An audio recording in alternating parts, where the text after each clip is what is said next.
శ్రీ గురుభ్యో నమః. భగవద్భక్తులందరికీ శుభాభినందనలు. ఈరోజు పాల్గొన్న బహుళ విధియ ఆదివారము, హస్త నక్షత్రము. సూర్య భగవానుడికి ఎంతో ప్రీతికరమైన రోజు. ఆరోగ్యం భాస్కరాదిచ్చేత్. మనకి ఆరోగ్యం కావాలంటే సూర్య భగవానుని అనుగ్రహం కావాలి. ఈరోజు సూర్య భగవానుడికి సంబంధించిన ఒక చిన్న కథను తెలుసుకుందాము. ఒకానొక రాజు కూతురు గర్భశోకంతో దుఃఖిస్తూ ఉంది. ఆమెకు 7 కుమారులు పుట్టారు. వారు పుట్టిన వెంటనే చనిపోతున్నారు. ఆ దుఃఖం భరించలేక ఆమె ఘోరారణ్యం మధ్యకు వెళ్ళి పార్వతీ పరమేశ్వర్లని ప్రార్థిస్తుంది. ఒకరోజు పార్వతీ పరమేశ్వర్లు ఆమెకు ప్రత్యక్షమై, ఓ రాజకుమారి, నీవు ఎందుకు ఇలా దుఃఖిస్తున్నావు అని అడిగారు. అప్పుడు ఆమె, స్వామి, పుట్టి చచ్చిపోతున్న బిడ్డలతో పడలేక ఏడుస్తున్నాను అని బదులు చెప్పింది.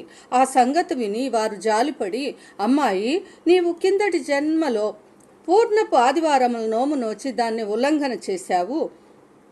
అందుచేత నీకు ఈ జన్మలో ఇట్టి దుఃఖం సంప్రాప్తమైంది. ఇప్పటికైనా ఆ నోమును నోచుకొని కథ చెప్పుకొని అక్షతలు శిరస్సుపై వేసుకుంటే నీకు ఈ దుఃఖం తొలగిపోతుంది అని వారు చెప్పి వెళ్ళిపోయారు.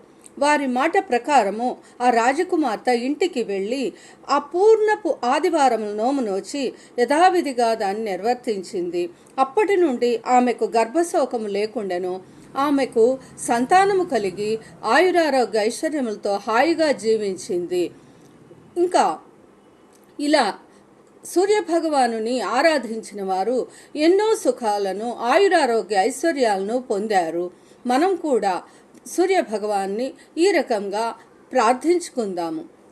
ఓం ఆదిదేవ నమస్తుభ్యం ప్రసీద మమ భాస్కర, దివాకర నమస్తుభ్యం ప్రభాకర నమోస్తుతే, సప్తాస్వరథమారూఢం ప్రచండం కశ్యపాత్మజం శ్వేతపద్మధరం దేవం తం సూర్యం ప్రణమామ్యహం, లోహితం రథమారూఢం సర్వలోకపితామహం మహాపాపహరం దేవం తం సూర్యం ప్రణమామ్యహం, త్రైగుణ్యం చ మహాశూరం బ్రహ్మ విష్ణు మహేశ్వరం మహాపాపహరం దేవం తం సూర్యం ప్రణమామ్యహం, బృంహితం తేజసాం పుంజం వాయురాకాశమేవ చ ప్రభుస్త్వం సర్వలోకానాం తం సూర్యం ప్రణమామ్యహం, బంధూకపుష్పసంకాశం హారకుండలభూషితం ఏకచక్రధరం దేవం తం సూర్యం ప్రణమామ్యహం అంటూ సూర్యభగవాన్ని ఆరాధిస్తే సకల శుభాలు కలుగుతాయి.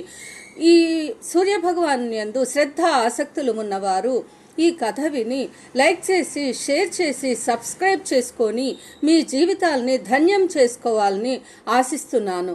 లోకా సమస్త సుఖినో భవంతు.